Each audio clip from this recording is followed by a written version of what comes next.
Do you want the latest crypto news? What about the latest price action of your faves? What about juicy stats? If you want all that, keep watching. If not, get the... And if you're a new viewer, welcome. And if you're an existing viewer, you know what's about to happen. Hola, mi amigos. It's fucking Dora this Thursday. Frankie Ortiz starts off says, can we bring back the monthly report? Did you guys remember the videos I used to do? Like every month. I think I did it for like 16 months straight. It was the big dates, right? We talked about CPI data. We talked about like if there were crypto conventions going on, if there were certain court case dates coming up that were big. If you want that more, comment down below. But Frankie, guess what I got for you, buddy? I got you a big dates video crammed in this one. Oh, it's going to be juicy. Jeremy Touche starts us off as well with support for the channel. Thank you very much, sir. Says, down goes Frazier. If you know what that is, then you are in the know and you are dating yourself. Hey, I knew what it was right off the bat. I even tried to do it with the accent. Klaus with the KO. Thanks, my friend, for exposing these bad actors. Yeah, I'll have that video linked at the end. 3 of the biggest XRP influencer Twitter accounts out there were all shilling the same BS token. It just, they got sloppy, had to call them out. But let's get into it and let's have some fun. This is going to be a long one. That's what she said. Bitcoin sitting at 66,957. Look, we still got plenty of fuel. Plenty of fuel left. ETH 3790. Near protocol. Going to be talking near later. Look at this. Up 23% last 24 hours. Totally bucking the trend. 551 right now. Sol 142 up 11%. XRP right at 62 cents up 2.5% last 24 hours.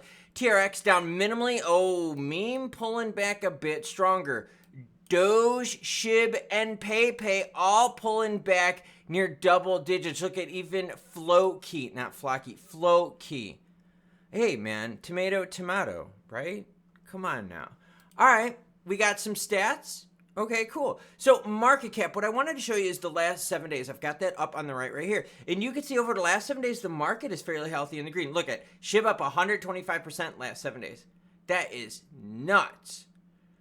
DOT up 17%. Okay, so things are looking good. But what about this? Spain bans Worldcoin's eyeball scanning crypto machine.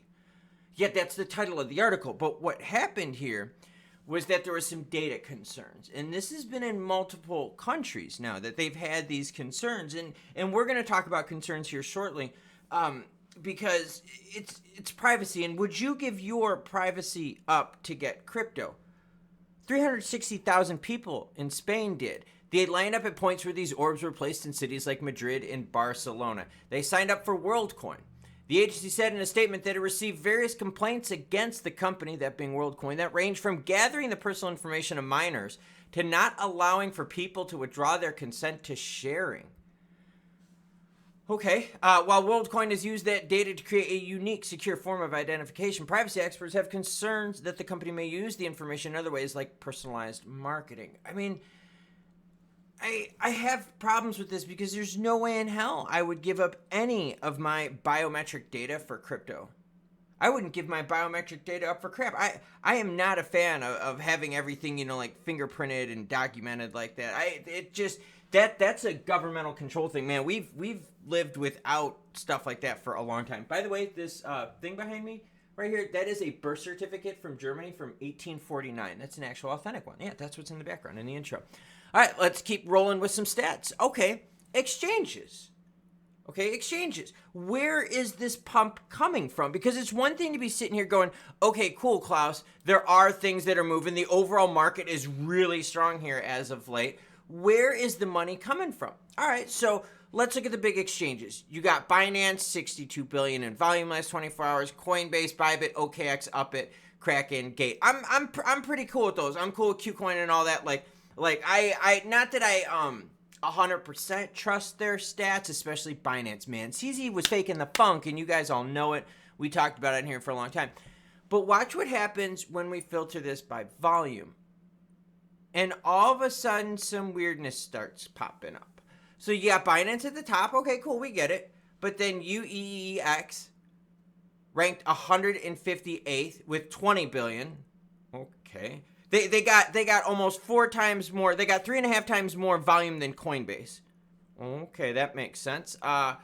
4E right here has got 20 billion. Okay. Just throwing it out there. UZX has 4 billion. Very low rank ZDX Exchange, 3.4 billion. I mean, there's a lot of funky volume floating around here and just posting it out there. The llama tells us what, everyone? The llama tells us that in recent times, check it out. As we zoom in, we've got, goodness here. We got volume in TVL. This is a very healthy, and look, this is strong. I like it. I like that. So far, this is good. What else is good? Hot potato is over. Crypto hot potato happened because of all these firms that just went belly up. I mean, we're talking Luna UST started this whole thing about 2 years ago. Yeah, in like a month, it's going to be 2 years. And when we're talking about, like, you know, all the Celsius, the FTX, and all the other bankruptcies that happen, it takes time for these bankruptcies and agreements to kind of go through, people to get paid, and stuff to get reached, right? So check this out. BlockFi agrees to $874 million settlement with FTX and Alameda Research. According to the document filed at the U.S. Bankruptcy Court in New Jersey, BlockFi has agreed to a settlement to see the lender receive up to $874 million. $185 million will come from an FTX account BlockFi held in the exchange's trading account before it collapsed, while $689 will account for Alameda Research loans. So now BlockFi is going to get some money, right? They've been waiting for hot potato, but you know they're not getting dollar for dollar. Okay, so yes, people are getting money, but it's not dollar for dollar. So you're going to have a whole bunch more crypto money unlocked. Think about this. What do you think BlockFi is going to do with this 874? You know, somehow, some way, that money is just going to trickle its way on down, find its way more where? Into TVL and volume. So as crypto hot potato starts getting resolved and you can now hold the potato in your hand and it doesn't burn your hands, now you can peel back the foil, because I'm assuming hot potato is played in foil. Like, did you always have that thought in your head, or did you just think it was like a regular fucking potato?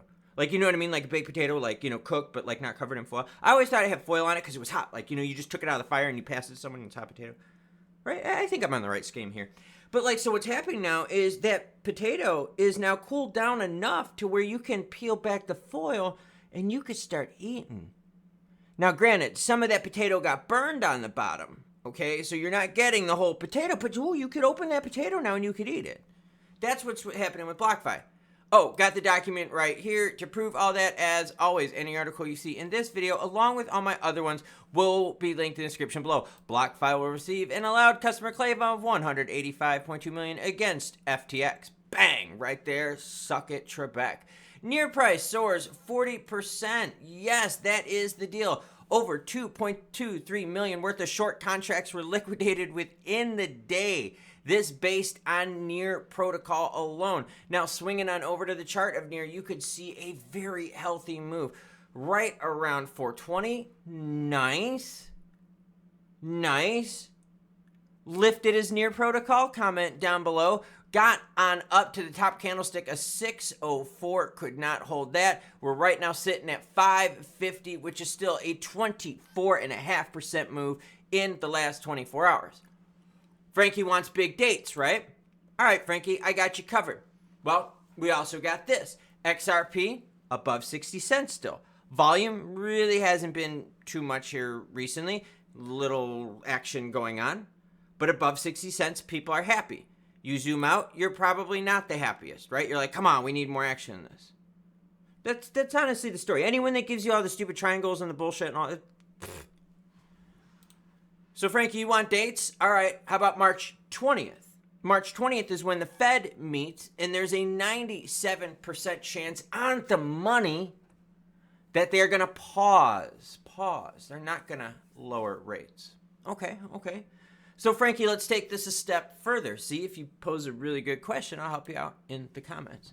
Now, what about that May contract, Klaus? Are we maybe going to get some rates to come down in the May contract? Well, 80% of traders in the know are like, you know what? We're going to be pausing in May still, but now you see it swung over to 20% in May. And the reason this is important is because when you start like loosening the valve of how expensive money is, you can put more investments into risky things like crypto.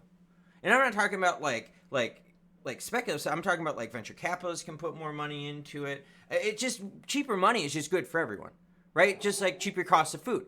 speaking of which, when it comes to cheaper cost of food and money, what about CPI data? Oh, yeah, that's right. The other big macro thing. How expensive is stuff? Because if stuff is expensive, then see, the retail market can't support it as much. And we know in a lot of countries that are watching right now, because we got viewers from all over the globe, you know that retail has been like the biggest driver of crypto.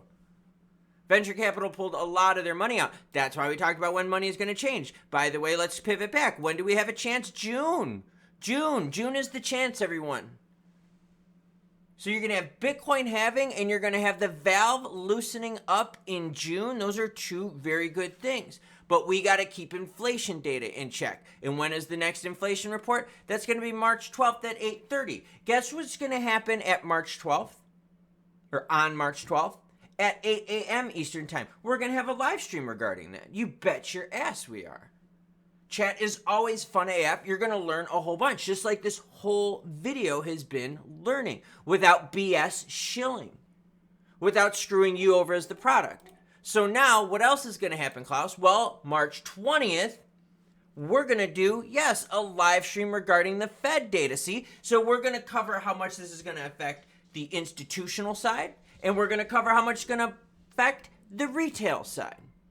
And did you know I did the intro sans glasses? Yeah, seriously, go in the beginning and see if you noticed how different I look without my glasses on. All right, so what's happening in the markets? Well, hot potato is starting to get resolved, which means more money on the institutional side as well as retail trader side. Because remember, a lot of retail traders' accounts are locked up with this as well. There's been quite a few out there that have commented on your accounts in the past when we were talking about bankruptcies that you were one of the ones affected. So we're going to have people getting their money back, and you know some of that money is going to flow back to crypto on both the institutional side as well as the retail investor side. You've got monetary conditions which appear to be lightening up sometime around summer for those of us on the northern hemisphere. Looking at June, okay? June, July, August. In that range right there, you're going to have chances of that valve changing. Now, remember, it's still going to be high for a while. Nice.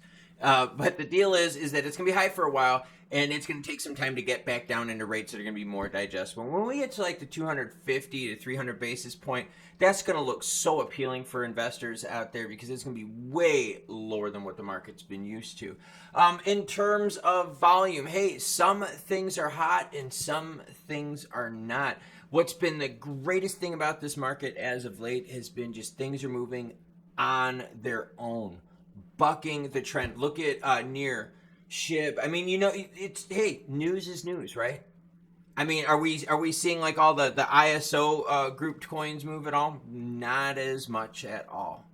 Is Bitcoin trying to pounce on a new ATH? Yeah, it's right there knocking on the door.